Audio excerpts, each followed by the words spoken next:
Who surprised me? Yes. Was Teofimo Lopez. Okay.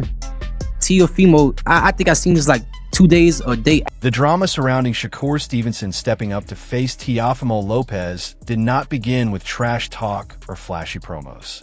It began with doubt, not from fans who chase chaos, but from fighters, trainers, and analysts who understand how fragile greatness becomes when weight, timing, and identity are altered at the wrong moment. January 31st in New York is being framed as boxing getting it right. The best fighting the best, a clash meant to define the new era. But behind the celebration sits a warning whispered by those who have lived inside the ring. They are not questioning Shakur's skill. They are questioning the decision itself. Shoot the front end and the back end. After the situation. His last fight, Cepeda.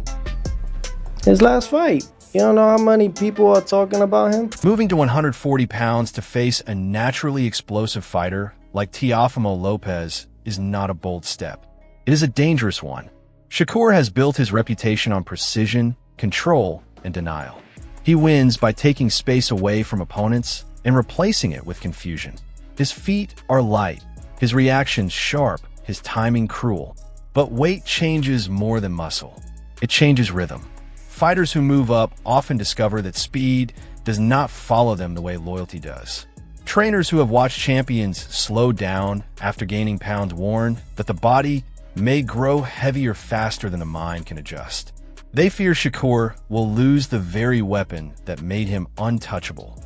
At 130 and 135, his movement erased danger. At 140, it might invite it. Teofimo Lopez does not need perfect conditions. The experience was great, and what's crazy about that is this time around, it was like, all right, He thrives in chaos. He is built for explosion. His power is not just in his fists, but in how quickly he can shift from calm to violence. He is strong, wide-shouldered, fast twitch, and dangerous early. At 140, he is not visiting. He lives there. Fighters who have faced him know that he does not wait for permission to change the fight. He forces it. Pros watching this matchup see one truth clearly. Shakur must be perfect for 12 rounds. Teofimo only needs one mistake. Some insiders believe Shakur will have to show a version of himself the public has never seen. Not just the artist, but the fighter. Not just the technician, but the man willing to absorb risk. They believe Lopez will attack his timing with angles, pressure, and physicality. They believe Shakur will be forced to stand his ground more often than he wants. That kind of fight changes careers. It reveals what lives beneath style. Teofimo is often misunderstood. older now, there's more skills involved. It's like, all right, now let's see how it's going to go this time. And when I got in the ring, I'm not going to lie, he surprised me with how much. He is not just power. He is a counterpuncher who waits for mistakes and punishes them violently. When he fought Lomachenko, he did not just overpower him. He outthought him. He adapted. He saw the puzzle many believed unsolvable. He did the same against Josh Taylor at 140, stepping into danger and making a bend. That is why many pros favor him here. Not because Shakur lacks ability, but because Teofimo has proven he rises when the moment demands blood. Shakur deserves respect for not taking a soft entry into a new weight class. Many fighters ask for tune-ups, safe landings, slow climbs. Shakur did the opposite. He walked straight toward the fire. That bravery earns admiration. But courage does not cancel physics. Bigger men hit harder. They push heavier. They drain legs faster. If Shakur feels Teofimo's strength early, the fight changes.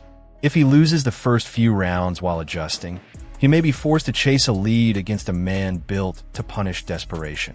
Analysts believe the early rounds will write the script. If Teofimo swarms Shakur and convinces him he is losing space, Shakur will be forced into decisions he usually avoids.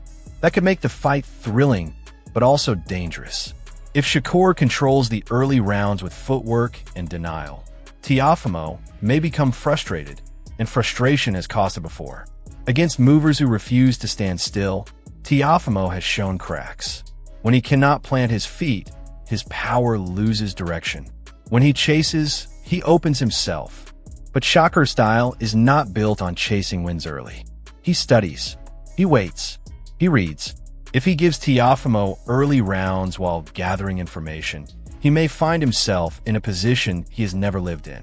Being behind against a puncher is different from being ahead against one. Suddenly, every step matters more. Every pause is dangerous. And if Teofimo smells control, he will hunt it. Many pros believe this fight is about Teofimo more than Shakur. Not because Shakur lacks talent, but because Teofimo's level rises when legacy is on the line. He saves his best for his biggest moments. When the lights are brightest, he becomes something sharper. This is Madison Square Garden. This is history. This is the kind of stage that wakes something violent in him. Still, Shakur is not without defenders. Promoters, trainers, and former champions remind the world that his achievements are already rare. 3 divisions conquered before 30. A style that breaks confidence. A defense that humiliates aggression. They argue that greatness is not always loud. Sometimes it is quiet, surgical, and cruel. They believe Shakur will make Teofimo miss until frustration becomes his enemy. They believe movement will beat muscle. Others are not convinced. They point to fights where Teofimo struggled against movers and say Shakur is better than all of them. But they also point to moments when Teofimo's pressure broke patience. They believe Shakur has never truly been in danger. They want to see what happens when control is threatened. They believe this fight will finally test not just his skill, but his survival instinct. Teofimo speaks like a man who believes this moment belongs to him. He does not talk about belts as objects. He talks about them as scars. He believes no one can take what he bled for. To him, this fight is not business. It is protection. He is not trying to win. He is trying to defend his identity. Shakur speaks with calm certainty. He believes mistakes will come, and when they do, he will own them. He does not promise violence. He promises control. He believes his discipline will outlast Teofimo's fire. He believes the ring will belong to his mind before it belongs to anyone's fists. The danger in this fight is not hype. It is reality. 2 prime fighters, 2 undefeated mindsets, 2 styles that cannot avoid each other forever. Someone will have to break. Either Teofimo will break through the wall, or Shakur will turn pressure into air. That is why some pros are worried. Not because the fight is bad, but because it is too real. Weight changes careers. Timing ends legends. One decision can rewrite a future. If Shakur wins, he becomes something rare. If he loses, the mistake will be remembered longer than the courage. This is boxing when it gets it right, but it is also boxing when it gets dangerous. Now the question is simple but brutal. Is Shakur Stevenson making the boldest move of his life, or the biggest mistake of it? Do you think Shakur's skill will survive the jump to 140, or will Teofimo's power expose the cost of that decision? Do you believe movement beats muscle, or does size always collect its debt? And when the bell rings at Madison Square Garden, whose era truly begins? Drop your prediction below.